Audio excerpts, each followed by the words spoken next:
Welcome back, or I would say, as it seems we've had a lot of people visit us as of late.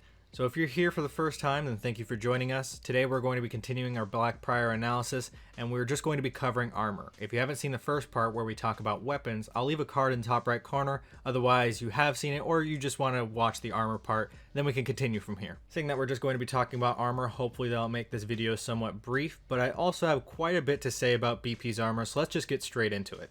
Let me begin by saying that Black Prior has probably the best armor in the entire game, even beating Lawbringer. I'll explain why a bit later, but with this general idea being stated, let's start with Black Prior's weakest armor piece, his helmet options.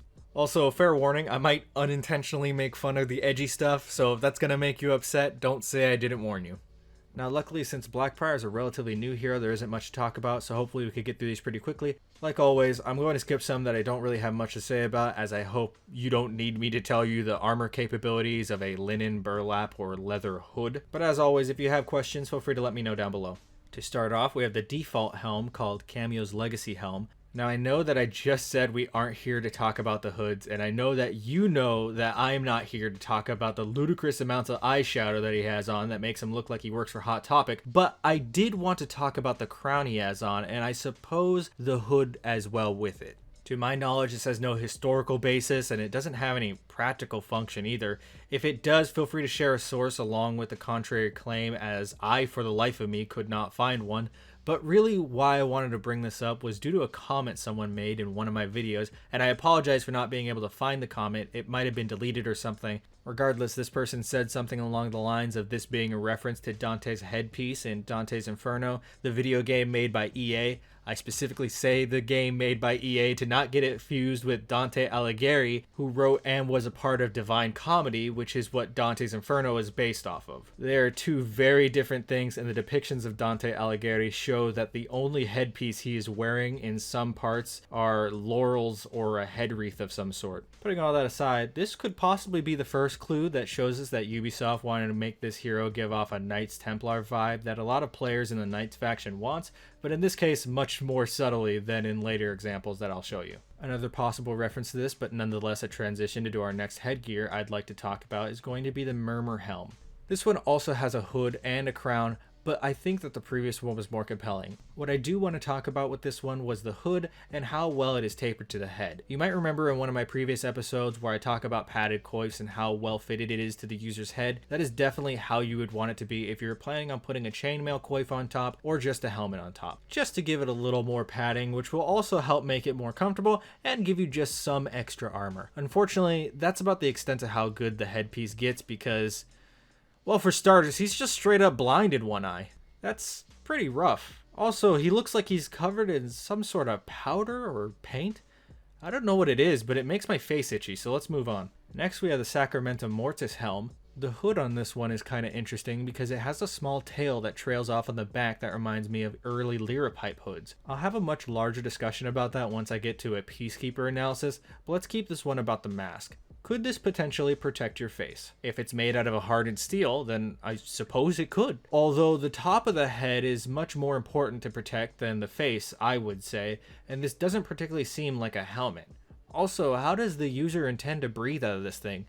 The only holes we see in this thing is where the eye holes are or where the nose is. The problem is that if we know anything about basic anatomy, then we can see that his nose is plugging the nose hole in the mask, as that's not where the nostrils would line up. And even if those small holes were positioned in a place to breathe out of, it's still way too small to get a proper airflow. Either he's going to be extremely lightheaded, or every time he breathes, he's going to be exhaling air into his eyes. Probably both, to be honest. Let's move on to the last hood that I'm going to talk about that will also segue us into actual helmets, and that would be the Erzsébet's Valor Helm. Also, warning before we begin this one, it's going to be long. Here's a timestamp if you want to skip this one, otherwise buckle up.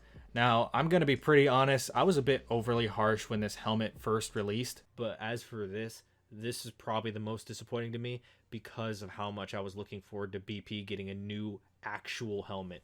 Now that I've actually gotten it in game and I'm able to truly look at it up close on my own screen instead of trying to see it on a 420p stream that is quickly looking at all the armors, I can now see that it's actually not that bad. I still have a lot of criticism to talk about with it, but I would say that as a whole, it is technically a functional helmet. To start off with the criticisms, it is just a rehash of helmets we already have in the game. It's the Cameo's Legacy hood with the Queenspons Helmet.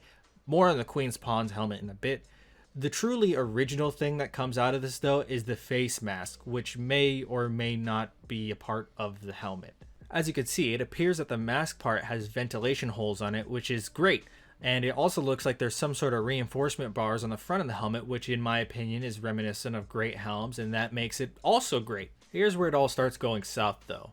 The reason I call it a face mask is that things are going in a ridiculous order. So on the very top, we have the skull cap looking helmet. This is the most basic form of helmet, which is just a bowl that's on top of someone's head. Next, we have the hood. Not much to say, it's just a hood. It's not a bad thing to have, though. Lastly, we have the mask. I say mask because there's no way that there's another helmet under the hood and under the first helmet. Now, helmets inside of helmets is nothing new. They were using this technique as far back as the 12th century. The problem arises that the reason a helmet and helmet situation was used back then was to remove the restrictive face covering helmet to see or breathe more easily. In this scenario, why even have the top helmet in the first place? Do you really need that much more protection? And if it's not two helmets and instead it's a helmet and a face mask, then why not conjoin the two into a fully enclosed helmet style and then put the hood on top of both? Like, just looking at this makes my brain hurt because it seems so nonsensical with how the hood just disappears into the top of the helmet, but there's still a helmet underneath.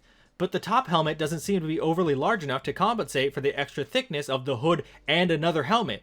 And even if physically this were to make all sense and each piece could be laid out individually, why? Why go through all this work? Why wear so many odd layers? He already knows how singular helmets work. He also knows how to wear such things under a hood, so why put something underneath and on top of a hood? I think that their original idea was just to do a hood and a helmet, but some game designer thought that it was too bland, and I say that with air quotes. So they just decided to tack some random shit to make this amalgamation right here and then try and sell this. What I'd much rather have seen in this type of helmet is a helmet with full face protection like this, but all of it just under a hood. That way it just makes more sense to look at. So let's talk about some of the possible downsides there would be to actually wearing a helmet like this. It may already be quite obvious, but the hood would constantly be in the way of what little vision you already have. What's stopping you from pulling the hood back a little bit more to get it out of your eyes is the top helmet pinning the hood down in the first place. Secondly, this rounded helmet design is made in this fashion to create a much higher chance of an attack to glance off of you. With the crown that's there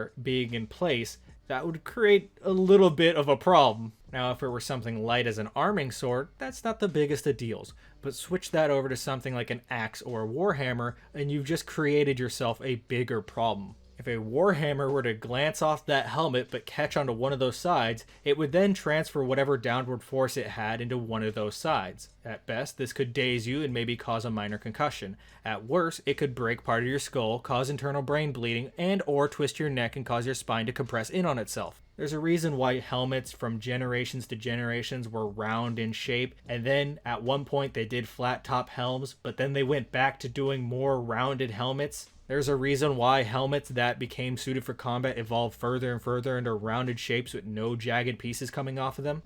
But now that we talked about this helmet, I think it only makes sense to move on to the Queenspons Helm, as that is directly related to this one. If you decided to skip to this part, more power to you. If you decided to listen to my whole rant, then I hope you can kind of understand some of the points I was getting at. To all the people who still like that headgear, that's fine. These videos have never been about what you can or can't like. And to any people who wanted to talk about For Honor not being a realistic game in the first place, I don't care. Save yourself the time from typing it. Now talking about the Queenspons Helm, it's quite interesting as it kind of reminds me of something like one of Valkyrie's helms. I can't put my finger on what kind of helmet this closely originates to in a historical aspect, so if you have any idea, feel free to let me know down below. Let's just talk about the features real quick and see how practically realistic a helmet like this would be. For starters, a completely smooth top with no jagged pieces to catch onto, so that's a win. It doesn't look like there's any sort of padding in between the helmet and the user, so no coif of any kind. There might be some sort of liner on the inside, but who could tell? Also, there's no strapping situation to secure the helmet to the user. Not a very big problem, as there's some helmets in real life that also have this, but I thought it'd be worth mentioning as it seems that this helmet is the only form of protection for the user, so you'd think they'd want it to be secured. Ventilation might be a problem, as it seems the only breaths on this helmet are the what I assume scratches on the front. This also might not be that big of an issue just due to how open the bottom of the helmet is. Overall, I think this is the most reasonable helmet out of all of them, which is kind of disappointing when you think about it. Next, we're going to talk about the Clever Bishop Helm and the Royal Gambit Helm together because they share a lot of similar problems, but let me quickly glance over a few of their individual features. For the Clever Bishop Helm, you can see that it has quite a large ocular opening that spans across both eyes.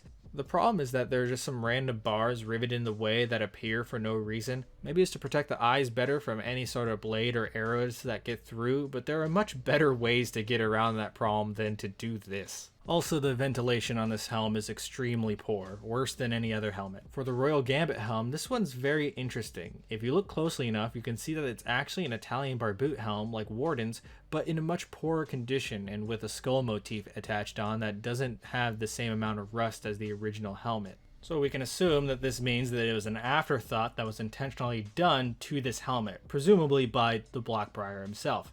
While ventilation isn't as big of a problem here as the bottom of the skull opens up just after the user's mouth, you do have to wonder if the sharp metal teeth pointing inwards towards the user is such a smart idea. Now that we've talked a tad bit about both, let's talk about the similarities they have. To start, the most obvious thing being that they both have massive horns protruding from the helmets. Now, that's not as bad as a spiky brim that protrudes around the entire circumference of the helmet, but it's not better than just having no horns at all. Another possibility I didn't talk about with the last one is that if their weapon were to get hooked on one of these horns, then you might end up having another problem coming.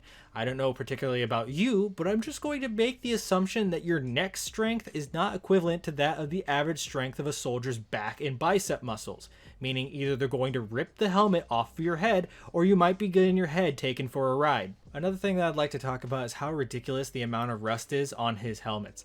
There is rust on pretty much all of the armor in this game for some reason. I mean, it's not hard to remove a majority of it. Really, all you need is to scrub it hard, and you can use things like lemon juice and salt to make it even easier. Hell, this wouldn't even happen if you just oiled your gear properly, and it takes even less work. But instead, let's just assume that these heroes can't even take 5 minutes out of their day to maintain their gear. Fine.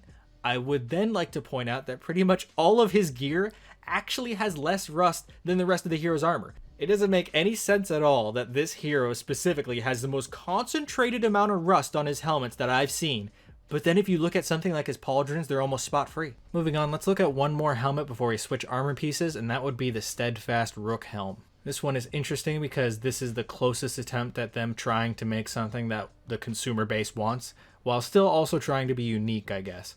I personally use it because it's the closest thing to like a great helm, or really any helmet for that matter, that this hero has, but I suppose that isn't really saying much. Again, we have the issue of too many things to get caught up on top of the helmet. I get what they were going for with this helmet design, so aesthetically it makes sense, but because we have to talk about the practicality here, it wouldn't be that combat effective. As for ventilation, I think they definitely have that covered with this helmet, but they forgot to make the holes to see out of. There's a reason why helmets like this weren't popularized in history. How the hell do you expect to see your surroundings in a tense combat situation when you're trying to see out of multiple 1.5 centimeter size holes? Also, it looks like you're supposed to be able to lift the front plate up like a visor, but we can see from the sides that it's actually just riveted on. The more you try to analyze this helmet, the more you realize how curious these design choices are. I wish I knew their thought process behind designing a helmet like this, but I don't think I'll ever get that chance. One last thing I'd like to say about this helmet and all the other helmets is that they all have some sort of collar addition, whether that be part of a hood or, in this case, some random fur strewn about the user's neck. I wonder what could go around a user's neck, like a hood, that is an armor and also could be worn under a helmet. I think you guys are getting what I'm getting at. Why they don't have a chainmail coif, or at least a padded coif, under the helmet, I will never know. Anyways, I think it's about time we move on to our next piece of armor, the arm armor. For the arms, let me start by saying that every single one of these are for the most part practical, but there are some that are better than others. The arms themselves come in 3 variants that I'll refer to as no mail, half mail, and full mail. Let me explain why, starting with the best option in the no mail category. For this one, I chose the Queenspons arms as they come with the least amount of engravings and unnecessary features. Although engravings don't do much to devalue the practicality of armor, I'm sure that having a smoother surface on the armor is much easier to maintain instead of a bunch of small grooves. But like I said earlier, The other ones are for the most part practical as well. Now, the reason I call this variant no mail is due to the fact that there is little to no protection underneath the plate armor that is visible. So really, all you have is a pauldron and a vambrace for each arm. Not the best protection, but it's at least something. Also note the symbol on the corner of the pauldron that happens to be on each set for this variant. This is an adaptation of the Greek letter phi. I'm assuming this is nothing more than the symbol of the Black Priors for this game, as I can't find any correlation to the letter phi. Let's move on to the next variant though, as it only gets better from here. Next up, for the half mail category, we have the Visago arms. This is the one that I personally use for my Black Priors that has the most minimalist look to it. With this variant, we have the pauldrons and the vambraces that we had last time, but this time around we have two more things that make it much better than that of the predecessor. For starters, this one has fully articulated finger gauntlets. Now there is a gap in between the back of the hand plate and the finger plates, but it's still some pretty good hand protection nonetheless. As for the second thing, we have mail protection underneath the plate. This is quite interesting as the mail protects a little bit of the outer part of the elbow joint area and a majority of the user's bicep. This is better than no mail, but this is also not protecting some of the critical parts that I would say are vital to protect with mail. This includes the inside fold of the elbow and under the arm in the armpit. It's obviously important to protect the elbow due to the ligaments and muscles that keep your arm moving. Injuring that would mean losing part of your defense or offense. As for the armpit, getting stabbed there could mean rupturing one of your subclavian arteries, which could mean only minutes until you bleed out, or even depending on the angle of the wound, it could find its way directly into the heart, which would possibly result in immediate death. Needless to say that under the arm protection was so prevalent that they designed chainmail inserts that could slip under plate armor so that you could just cover the vital parts like the armpit without needing to wear a full chainmail hauberk. On a final note, one thing that you may notice with this variant is the skulls that are visible on the vambrace of each of its variant sets. Now, I know that this hero is meant to be edgy, so it must always have some sort of reasoning leading back to that. But maybe this one isn't as hard to believe as the others. Believe it or not, humans haven't really changed in all these years. The truth is, people back then had their own ways of representing edginess. So much so that there was a period of time where the only way they could describe the odd artistic depictions and sculptures is by labeling them as medieval grotesques. The reasoning behind these grotesques were for many reasons, some of them unknown, but you have to understand that this was a time of death and fear for some people, so they've come to embrace it within their lives. This means things like skeletons and demons were things that they weren't afraid to depict because they could have once lived such horrors before, and it was their only form of expressing their feelings that they had. One could argue that a form of grotesque would be the idea of a memento mori, which in short means remember that you must die. The symbol for this idea was a skull, and there are many people that live by this motto. The thing that has bound humans together since the beginning of time is that every single one of us dies at some point, and learning to accept that will bring you some sort of peace or understanding. Well, what better hero to carry that ideology than our resident edgelord? That being said, this really doesn't have to be an edgy thing if you don't want it to be, because even normal people embrace the idea that everyone dies someday due to that idea leading them to seek salvation through Christianity, but that's more history than we really need right now, and let's be honest, Ubisoft put these skulls here because they think skulls are cool or something. Next up, being a full mail variant, we have the Cameo's Legacy arms. So this one I call full mail because obviously this armor has full mail sleeves, which is good. But the first thing that stuck out to me is that those rings are massive. I feel like you could almost slip a finger through one of them. If you were hit by an arrow from a high poundage bow or maybe stabbed with a fine tipped dagger, I don't know how well this mail would protect you. But another thing is that we have a gauntlet again, but this time the gap was covered with another plate, which is good, but then there have been more gaps created in between each finger plate, which is not good. I guess there is no winning, huh? Also another phi symbol, I don't know what it means though. Finally, we have the elephant in the room, the elbow pads that have giant demon faces on them. Now, I've been trying to look into this subject as much as I can, but I'm sure you're aware of at this point, my knowledge is mostly based in combat, weapons, armor, and any sort of medieval armaments. So that means my knowledge base of demonology and Christian theology is very limited to say the least. That being said, it's not hard to believe that the common folk would know what their depiction of demons would look like. They also know to fear a demon if they were to see one. So if they saw someone who had it attached to their body, basically covering their back, they might be worried to attack said person from behind. Obviously, this is a bit of a stretch, and most likely Ubisoft did the same thing. They thought looked cool, but I'm just really trying to grasp for some straws here that might possibly make something feasible in reality. I don't know.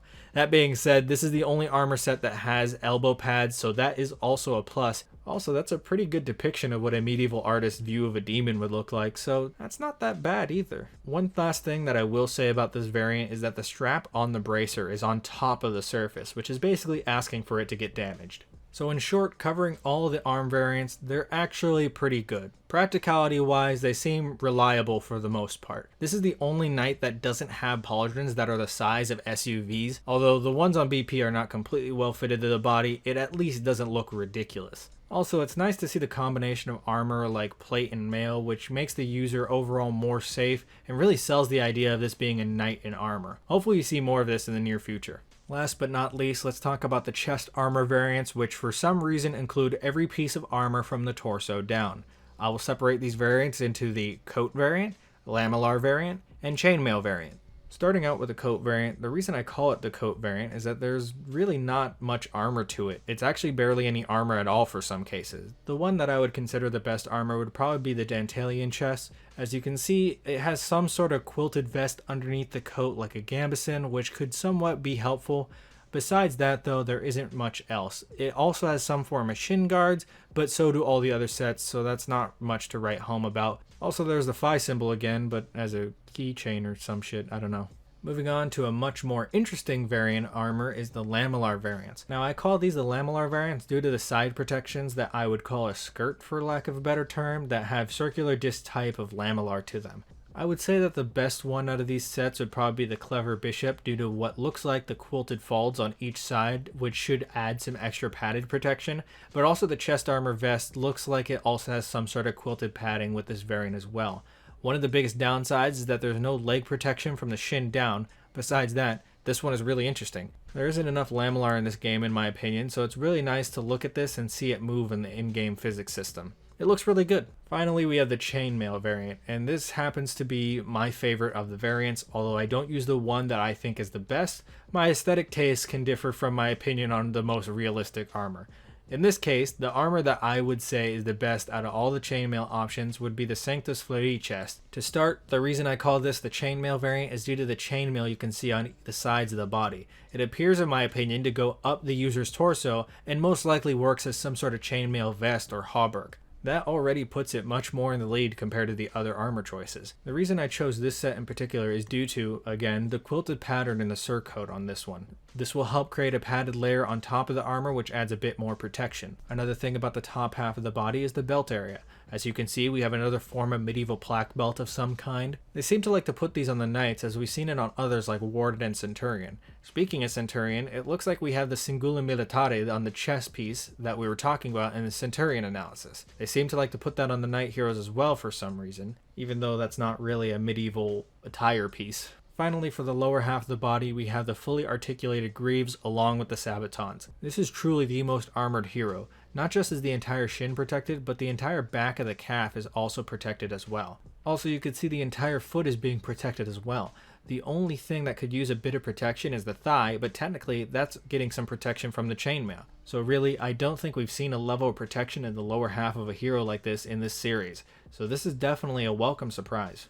I think that'll be it for this video. If you like this video and you want to see more like it, subscribing would be your best bet for when the next video comes out. Also, if you enjoyed this video, then leaving a like would be appreciated. If you have any questions, comments, concerns, or favorite armor pieces that you'd like to share, go ahead and leave them down below. As always, I hope you guys enjoyed and I hope you have a great day. Peace.